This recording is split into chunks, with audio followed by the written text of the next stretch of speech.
Chapter 7 EAT 7.1 What is eating? Yell. Then, what is eating or food? Markus. You should answer this. Is it a pleasure, a need, a nutrient, or a stimulant? You will answer all of them. Yet what unites them is their shared capacity to foster dependence. The common denominator among them is the potential to lead to addiction. Even though you don't like it, I just called you a drug addict again.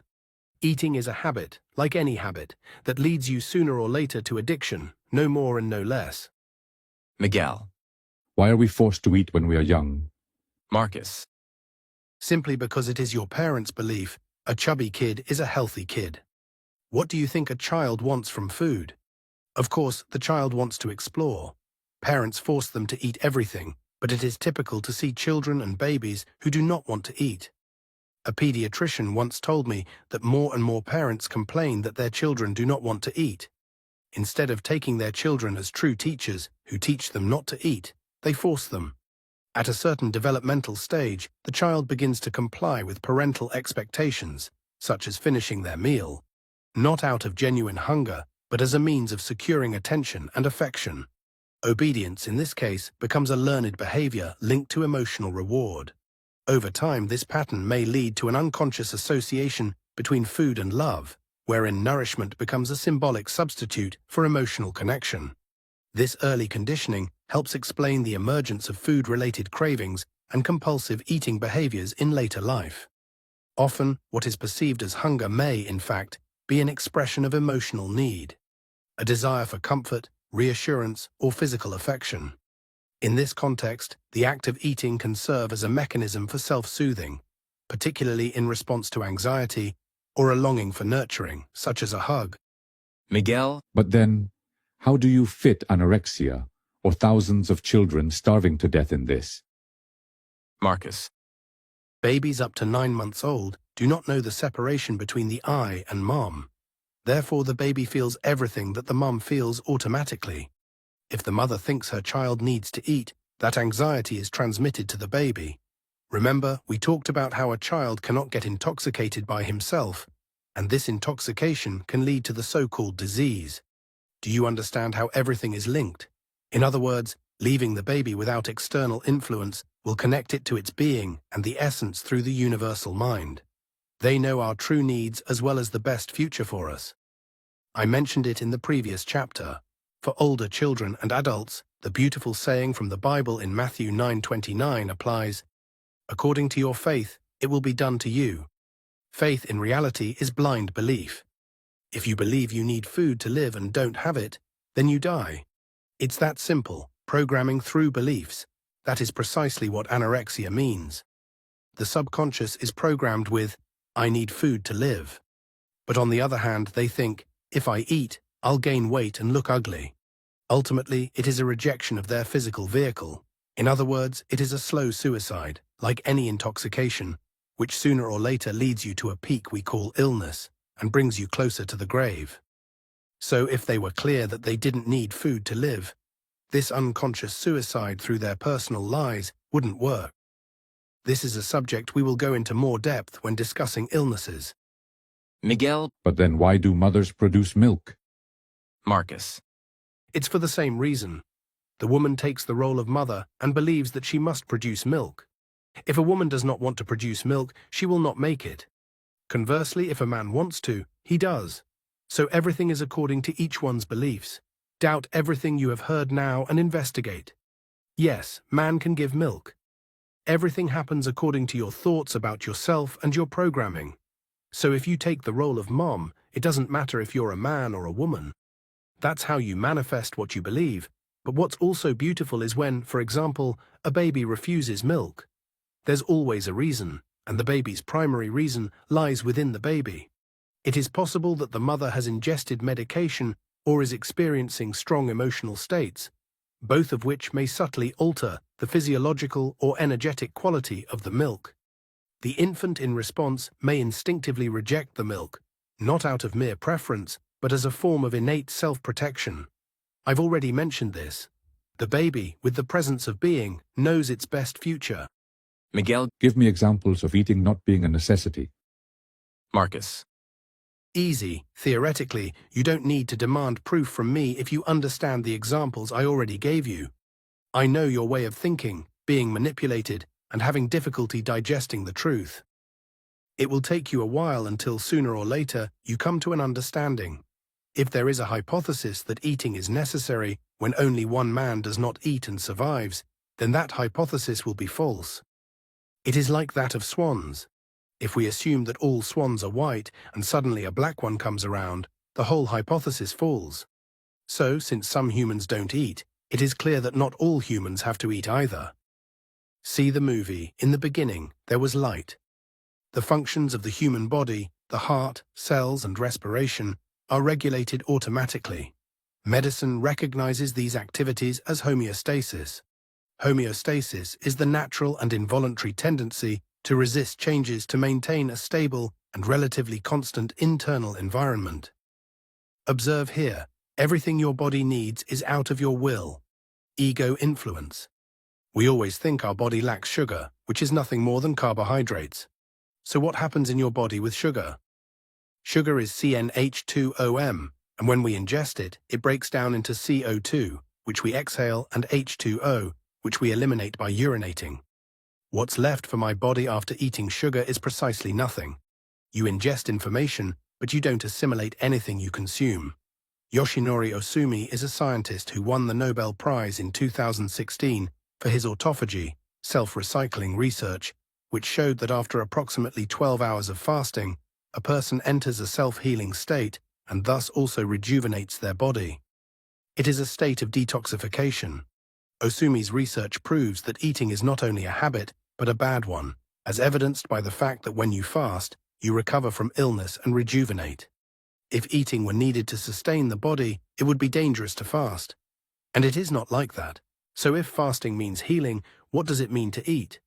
Precisely the opposite, getting intoxicated, getting sick. And thus, step by step, getting closer to the grave. 7.2. The Nutrition Myth. Miguel. Has society with nutritionists at the head believed a story that is not true? Markus. Exactly. For those in that profession, I invite you to read the testimonies from many doctors and scientists who have proven that nutrition is an absolute myth. The book is called The Facts of Nutrition by Hilton Hotema, 1957. Here is a sequence from this book. Cellular and body nutrition is a myth. What man consumes as food does not provide cellular nutrition by assimilation, as science teaches. Ingested substances produce activity and cellular function by stimulation and not by nutrition. Food is a stimulant. Imagine a water mill. The only task is to spin the mill. In my example, water is food, which only has one effect on the body. It stimulates it. The so-called food is foreign to the body. None of that goes into the constitution and construction of the body. If the human body were built with what it eats, a physical transformation over time would change the body to resemble what it eats physically. If that were true, eating pork would eventually transform humans into pigs. Another dimension worth examining is the individual's body composition, whether one is overweight or underweight. Not solely as a consequence of caloric intake, but as a reflection of the psychological meaning attributed to food. Body weight does not always correlate directly with the quantity of food consumed. For instance, some individuals with slender physiques may eat frequently throughout the day without significant weight gain, while others who are overweight may consume relatively little. The best example is Mrs. Zinaida Gregorieta Baranova from the movie I mentioned, In the Beginning There Was Light. She does not eat or drink, and she is chubby but happy. Talking or writing about cellular nutrition and body nutrition is not only unscientific, but an admission per se of anatomical and physiological ignorance, even though the statements may be those of a great physician. Hilton Hotema. Miguel. How do you explain that if I feel weak and I eat something, I suddenly feel energized? Markus. The great dilemma is that all nutritional research and medicinal observation of the human body are based on parameters that a person with an addiction has. So we observe alcoholism as a natural state. If we remove the alcohol, what symptoms are going to occur? Symptoms of abstinence. A parallel phenomenon can be observed in individuals who begin fasting. As the body initiates a detoxification process, similar symptoms of withdrawal may arise, including fatigue, headaches, mood fluctuations, and what is typically labeled as hunger. However, this sensation of hunger does not indicate a true physiological need for nourishment, but rather a manifestation of the body's adaptive response to the absence of habitual intake. From this perspective, the initial stages of fasting can be misinterpreted as illness, when in fact they may represent the body's effort to recalibrate and purge accumulated toxins.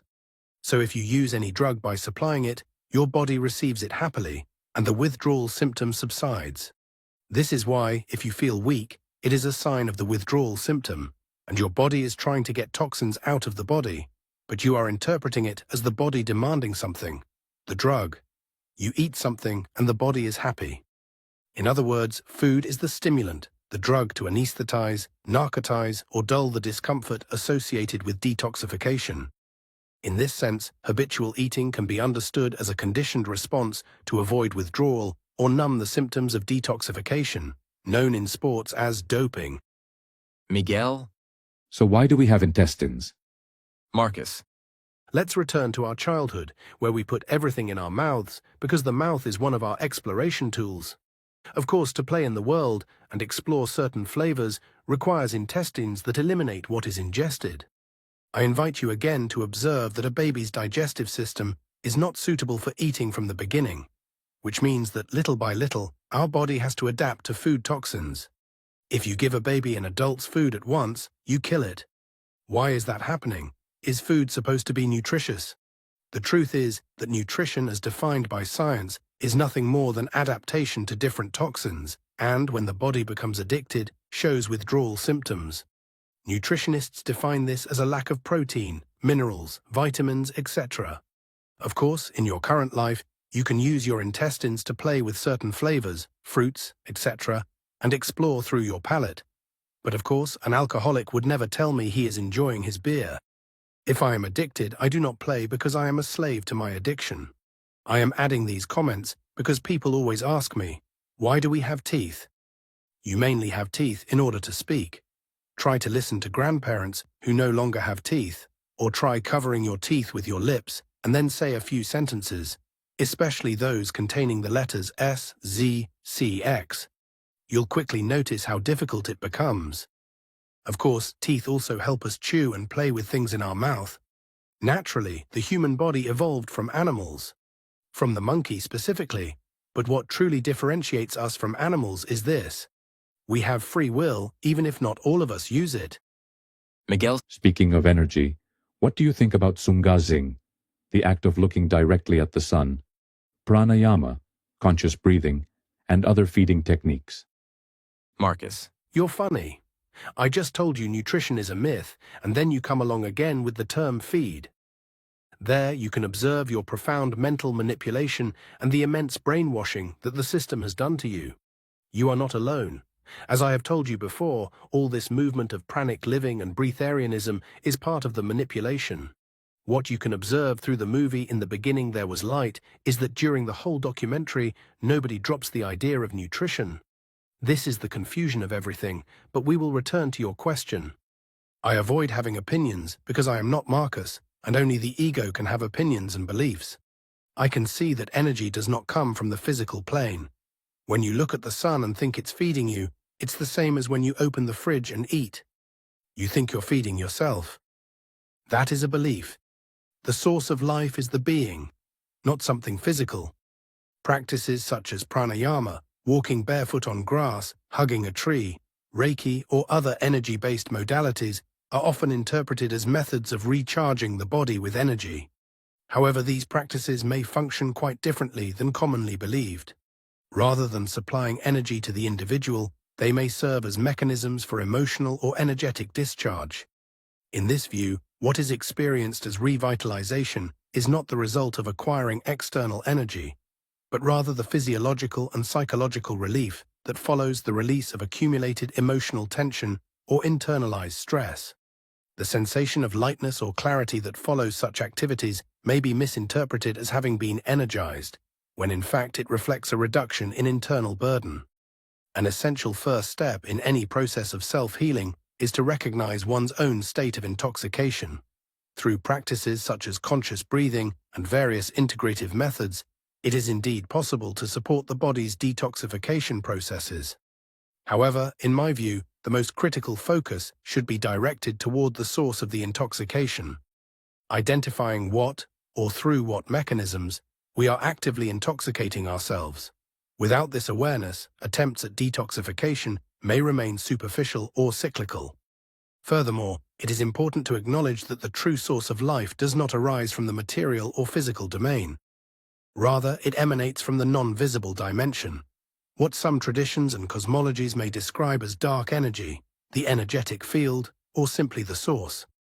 What we perceive as energy in the physical world is but the manifested expression of an origin that lies beyond sensory perception. The material world reflects this energy, but it does not generate it. Miguel, Imagine we have two completely different people, one sedentary and the other a high-performance athlete. Should neither of them take any supplements to help the body? Markus. The answer is, of course, no. There are two observable points. High-performance athletes, such as cyclists, are fasting intermittently during competitions. When the day begins, they attend on an empty stomach. Their main meal is usually the night before, and by that, they have maximum performance. The other point is that there are experiments with two athletes, the first training and the other sitting on the couch, thinking he is lifting weights. Both get the same muscle growth, and this is scientifically proven. The body does not need food. On the contrary, you can achieve a higher performance with less food. In other words, the one who thinks, if I don't eat, I can't perform well, will not perform well. This becomes evident when comparing two athletes of equal training and ability. The one who excels is the one with stronger, more focused mind. The world has examples of this. Like Michael Jordan, Miguel Indurain, Cristiano Ronaldo, Rafael Nadal, etc. Beliefs, even those operating beneath the threshold of conscious awareness, can influence perception, behavior, and physiological states, thereby playing a formative role in the manifestation of one's reality. Miguel, Clearly, you tell me that eating is not necessary. How do we fit into nature and observe it? Markus. I leave you a reflection of Hilton Hotema from his book Men's Higher Consciousness. Nature does nothing. Nature is the made and not the maker. Nature is the visible world, composed of cosmic substance and cosmic force, and under the direction of cosmic intelligence, source. The word nature comes from the Latin nasci, meaning to be born. Nature is born, just as man is born. It is the spontaneous order of existence and the living system of the material world, of which man is merely a part. If left alone, this order flows effortlessly. But the moment we interfere, whether through industrialization or even through cultivating an orchard, we begin to interrupt that natural order. Perhaps now you understand the words of Lao Tse. Doing nothing, everything is done. I'm sorry if I burst your belief bubble. Do not forget that you are in a video game program, as the world is an illusion. Your body and nature are too. For its manifestation, the source, hyperdimensional quantum consciousness, is required. What you are part of through your being is the real order and nothing else. We have already heard it from Dean Radin's research, and you can observe it in your body. You will see that its tendency is the natural balance, homeostasis. It is easy to detect when we interrupt the natural order of things with a disorder caused by physical or mental intoxication. In the same way, nature does not require someone to save it, just as the physical body does not need a doctor. Everything is regulated automatically. The correct question is, how do we cause disorder or intoxication? If we continue to observe, we will reach the ego because the being that we are flows and cannot cause a physical or mental disorder. Intoxication. Miguel, Please give me an example of a personal lie. Markus. So the trigger for the onset of detoxification, disease, is, of course, as I mentioned, an excess of intoxication. In this case, an emotional intoxication is me making a false interpretation of who I am. This is important so that you can understand the example. At one of my retreats, I met a lady with uterine cancer diagnosed a few weeks earlier. I invited them as usual, doing nothing, silence and observation. In this case, the lady internalized a formative childhood experience. She believed she had to be a man to fulfill the role of the firstborn in the family. In response, she unconsciously adopted a masculine role, internalizing the belief that, as a woman, she was not accepted. This belief, though unspoken and unverified, shaped her identity and bodily relationship. Over time, she began to reject her own femininity, applying this unconscious narrative directly to her physical form. Symbolically, she was enacting a kind of self-rejection, targeting the very aspects of her body that marked her as female. This psychosomatic dynamic manifested in the form of a life-threatening illness. The disease, in this interpretation, represented an attempt to eliminate the feminine identity she believed was unwelcome, a form of metaphorical suicide of the female self. However, upon revisiting the origin of this belief and reinterpreting her father's intentions, she experienced a profound shift in perception. She came to realize that the perceived rejection did not exist in the way she had internalized it. Remarkably, within a month of this cognitive and emotional transformation, her cancer went into remission. This case highlights the potent interplay between unconscious belief systems, identity, emotional trauma, and physical health.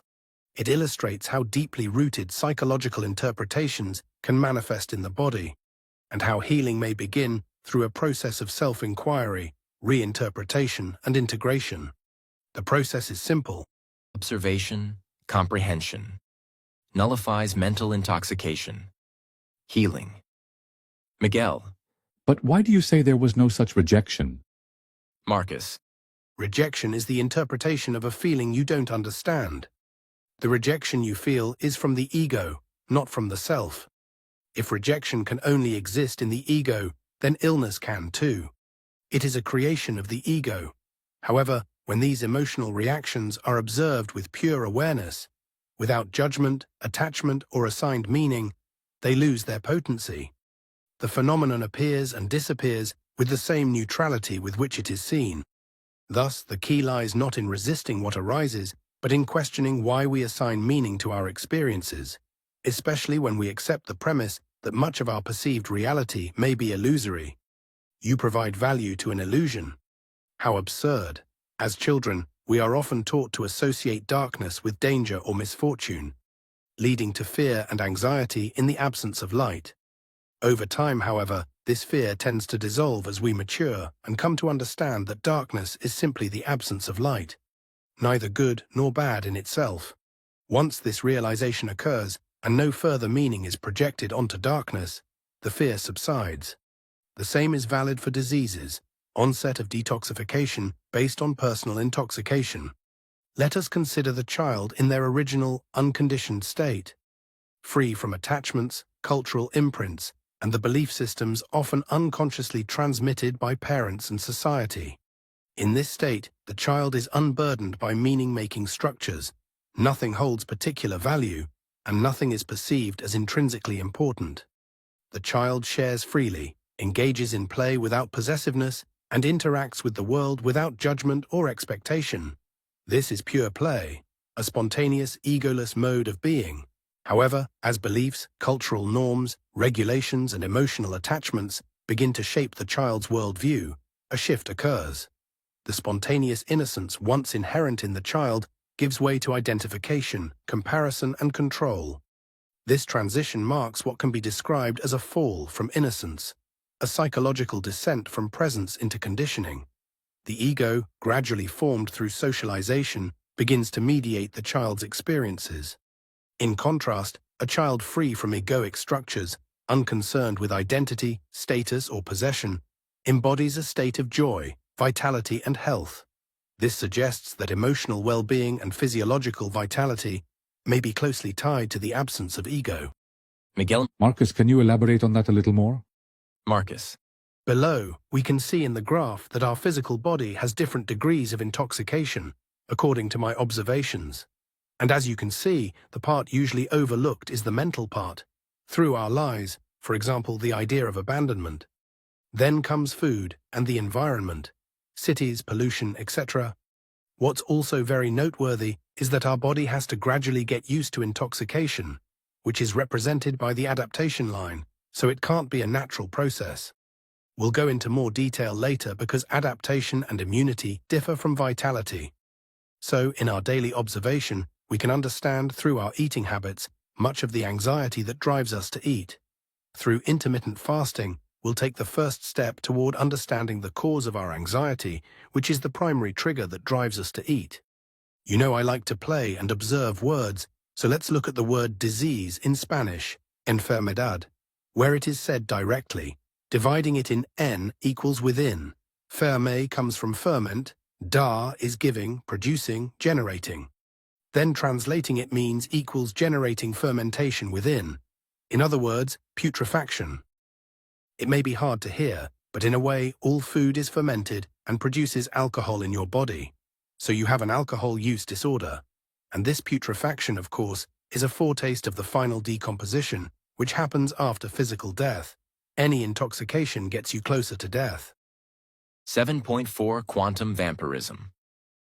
Miguel. We already talked about all the damage we do to ourselves with food intoxication.